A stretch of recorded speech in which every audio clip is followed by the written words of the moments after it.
حقوق زنان در قوانین جمهوری اسلامی ایران.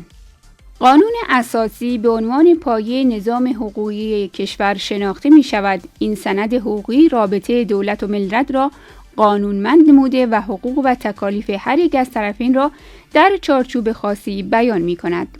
همچنین قانون اساسی دیدگاه اصلی قانونگذار را در یک نظام حقوقی منعکس می کند، به طوری که تمامی قوانین می بایست مطابق این سند تنظیم شود. از آنجا که طی این گفتار قصد داریم وضعیت حقوقی زنان را در ایران مورد بررسی قرار دهیم، ابتدا می بایست دیدگاه قانونگذار را نسبت به جایگاه زن در جامعه مورد توجه قرار دهیم. قانون اساسی جمهوری اسلامی ایران به زنان اختصاص داده شده که شأن و منزلت آنان را در جامعه از دیدگاه حکومت جمهوری اسلامی ارزیابی می کند. همچنین قانونگذار طی اصول 20, 10, 3 و 21 تأمین حقوق زنان و جایگاه خانواده را در این ارتباط از دیدگاه نظام حقوقی اسلامی مورد توجه قرار می دهد. در مقدمه قانون اساسی حقوق زنان کامل ایدئولوژیک نگریسته شده و در اصول قانون اساسی به کلی بحث برابری حقوق زن و مرد مسدود است. دیدگاه تدوین کنندگان قانون اساسی با برابری حقوق زن و مرد سازگار نیست و در هر یک از اصولی که مستقیم یا غیر مستقیم به آن پرداخته اند، حقوق زن مشروط و مقید است به حفظ مبانی شرعی و اسلامی. بنابراین حمایت حقوقی از زنان نیز میبایست در چارچوب مقررات اسلامی صورت گیرد. در قانون اساسی جمهوری اسلامی ایران تنها منبع قانونگذاری احکام شرع است. منبع دیگری برای قانونگذاری پذیرفته نشده و در نتیجه تصویب قوانین مبتنی بر برابری حقوقی زن و مرد با موانع شرعی روبرو می شود. در اسلام طلاق زن بدون هیچ قیدی در دست مرد است و این تحقیر زن است، زیرا نظر زن در مورد طلاق نادیده گرفته شده است. در قوانین جمهوری اسلامی زن به لحاظ زن بودن، زن به لحاظ همسر بودن و زن به لحاظ مادر بودن مورد نگرش جنسیتی و تبعیض قرار گرفته شده است. در کشوری مانند ایران که تدوین قوانین بر اساس اسلام است، زنان از بسیاری از اصول حقوق بشر بی بهره‌اند. در قوانین ایران نیز زن به عنوان شهروند درجه 2 و گاه نیز حتی شهروند درجه 2 نیز به حساب نمی آید. پس از انقلاب 1357 و روی کار آمدن جمهوری اسلامی، کلیه قوانین بر اساس موازین شرعی تدوین شده است. چنانکه بر اساس اصل 4 قانون اساسی، کلیه قوانین و مقررات مدنی، جزایی، مالی، اقتصادی، اداری، فرهنگی، نظامی، سیاسی و غیره از اینها باید بر اساس موازین اسلامی باشند. بنابراین اصل است که قوانین تبعیض‌آمیز وضع شده‌ای که منطبق بر اصل قوانین حقوق بشر نیستند، توجیهات دینی پیدا می کند. در اصل 20 قانون اساسی آورده شده همه افراد ملت اعم از زن و مرد یکسان در حمایت قانون قرار دارند و از همه حقوق انسانی، سیاسی، اقتصادی، اجتماعی و فرهنگی با رعایت موازین اسلامی برخوردارند.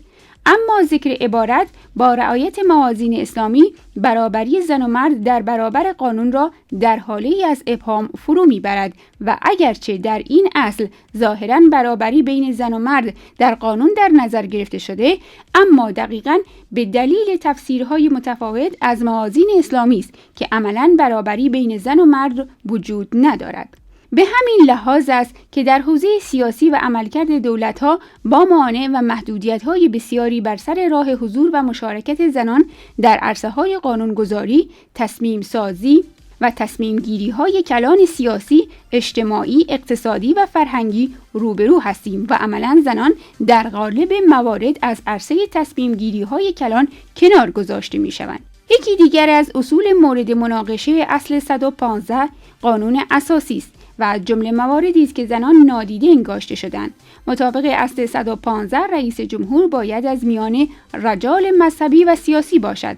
این اصل با ماده 21 اعلامیه حقوق بشر آشکارا مغایرت دارد. به علاوه کلیه قوانین تبعیض‌آمیز علیه زنان نیز با ماده 2 اعلامیه مغایرت دارد. بر اساس این ماده هر کس میتواند بی هیچ گونه تمایزی به ویژه از حیث نژاد، رنگ، جنس، زبان، دین، عقیده سیاسی یا هر عقیده دیگر و همچنین منشأ ملی یا اجتماعی، ثروت، ولادت و یا هر وضعیتی دیگر از تمام حقوق و همه آزادی‌های ذکر شده در این اعلامیه بهره مند شود. به علاوه نباید هیچ تبعیضی به عمل آید که مبتنی بر وضع سیاسی، قضایی یا بین المللی کشور یا سرزمینی باشد که شخص به آن تعلق دارد، خواه این کشور یا سرزمین مستقل تحت قومیت یا غیر خودمختار باشد یا حاکمیت آن به شکلی محدود شده باشد.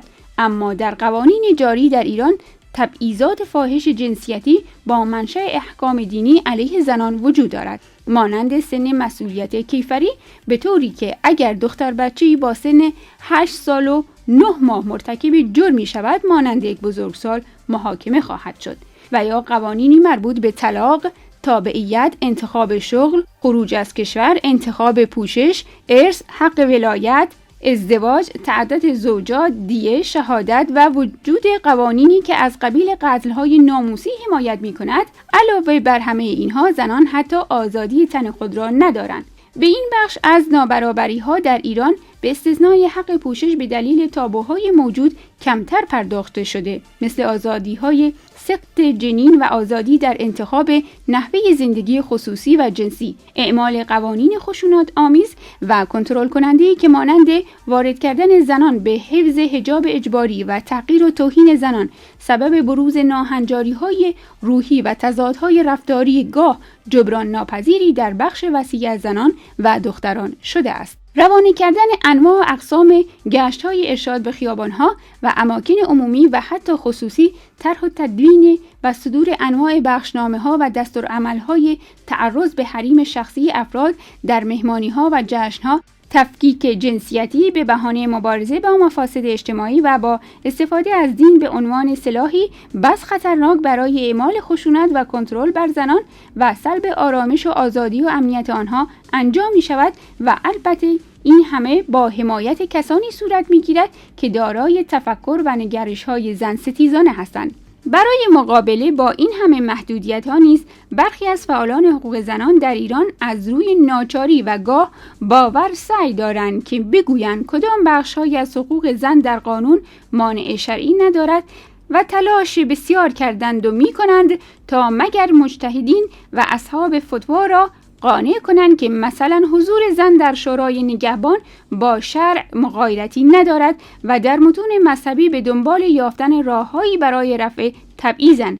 اگرچه تلاش این دسته از فعالان حقوق زنان در بردن بحث حقوق زنان در بین مراجع دینی و به چالش کشاندن آنها را نباید و نمی شود نادیده گرفت، اما اساساً بحث بر سر این است که در صورت جدایی دین از حوزه قانونگذاری آیا با چنین تبعیضاتی مواجه بوده ایم؟ دین در حوزه شخصی و خصوصی است و قانون جنبه عمومی دارد. در یک کشور مردم با ادیان متفاوت و یا بدون باور مذهبی زندگی می‌کنند و تدوین قوانین مملکت بر اساس دین و مذهب مغایرت با اعلامیه جهانی حقوق بشر است. در نتیجه این همه قوانین، بخشنامه و آیین‌نامه‌ها تبعیض آمیز علیه زنان است که جامعه امروز ایران را با بحران حقوق زن مواجه کرده است، به طوری که طی 37 سال پس از انقلاب و به طور فزاینده رفتارهای خشونت‌آمیز به صورت آشکارا و نهان در جامعه وجود دارد.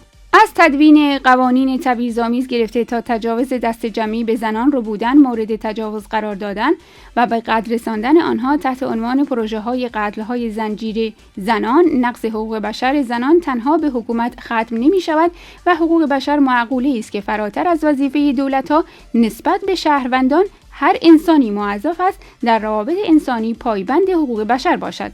سکوت مردان جامعه در مقابل اجحافی که نسبت به نیمی از جامعه کشور می شود، بی‌تفاوتی نسبت به این دستاوردهای بزرگ بشری است. وقتی زنی در اماکن عمومی به بهانه رعایت نکردن حجاب اجباری مورد حد حرمت قرار می گیرد و مردان جامعه به تماشا می نشینند، نوعی همکاری در نقض حقوق بشر است.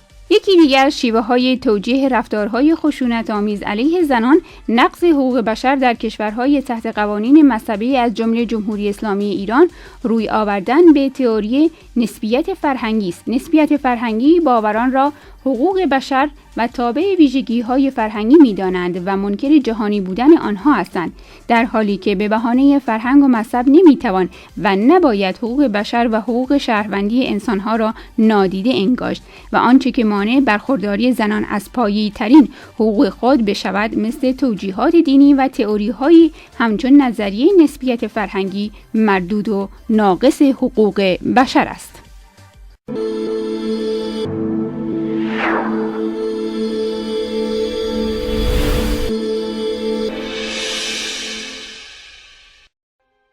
سیمین خلیلی معروف به سیمین بهبهانی 28 تیر ماه 1306 در تهران متولد شد. نویسنده غزلسرای معاصر ایرانی و از بنیادگذاران کانون نویسندگان ایران بود. سیمین بهبهانی در طول زندگیش بیش از 600 غزل سرود که در 20 کتاب منتشر شدند. شعرهای سیمین بهبهانی موضوعاتی همچون عشق به وطن، زلزله، انقلاب، جنگ، فقر، تنفروشی، آزادی بیان و حقوق برابری زنان را در بر می‌گیرند. او به خاطر سرودن غزل فارسی در وزن‌های بی سابقه به نیمای غزل معروف است.